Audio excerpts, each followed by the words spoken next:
যে মুনিয়াকে হত্যা করে তাকে ঝুলিয়ে রেখেছিল এবং সেটা আত্মহত্যা বলে চালিয়ে দিয়েছিল। আমরা জানি যে তাকে হত্যা করার আগে অসংখ্যবার ধর্ষণ করেছে। আজকে রাষ্ট্রে যে পরিমাণ ধর্ষণ বেড়ে গেছে, নারী নির্যাতন বেড়ে গেছে, এতে দেশে অস্থিতিশীল একটা পরিবেশ তৈরি হয়েছে চূড়ান্ত আকারের, যেটা রাষ্ট্রও কন্ট্রোল করতে পারছে না।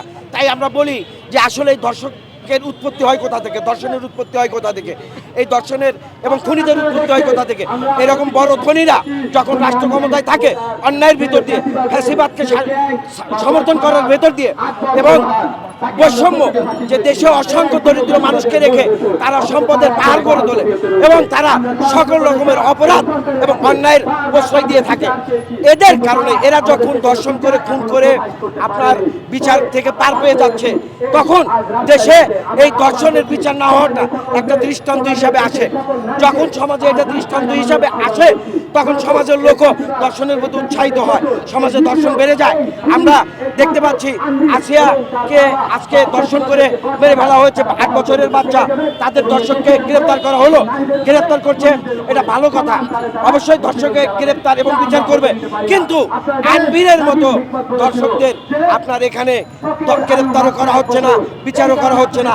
তারা খুনকে পার পেয়ে যাচ্ছে, কথায় কথায় এরা মানুষ হত্যা করে এবং আমরা শুনেছি যে পকেট থেকে পিস্তল বের করে তার যাকে ইচ্ছা হয় গুলি করে মেরে ফেলে এবং কিছু হয় না, আইন এবং রাষ্ট্রকে ম্যানেজ করে ফেলে। এই অবস্থা আর চলতে পারে না। এটা হাসিনা ফ্যাসিবাদের আমলেও চললেও আজকে চলবে না। দেশে একটা জুলাই হয়ে গেছে এবং একটি বড় ধরনের বিপ্লব হয়ে গেছে। এই বিপ্লবের পর জনতা সংগঠিত হয়েছে, একাত্ম হয়েছে।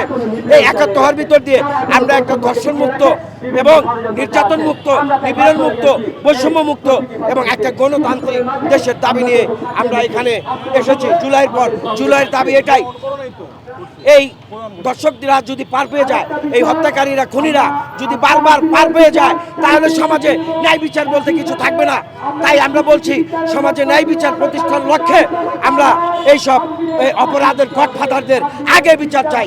এইসব গডফাদারদের যখন বিচার হবে, তখনই সমাজে অপরাধ কমে আসবে। মানুষ বুঝে যাবে যে সর্বোচ্চ ক্ষমতার যে অধিকারী যেখানে থাকে তারও বিচার হয়। তখন জনতা ভয় পেয়ে যায় এবং জনতা নিজেদেরকে শুদ্ধ করে।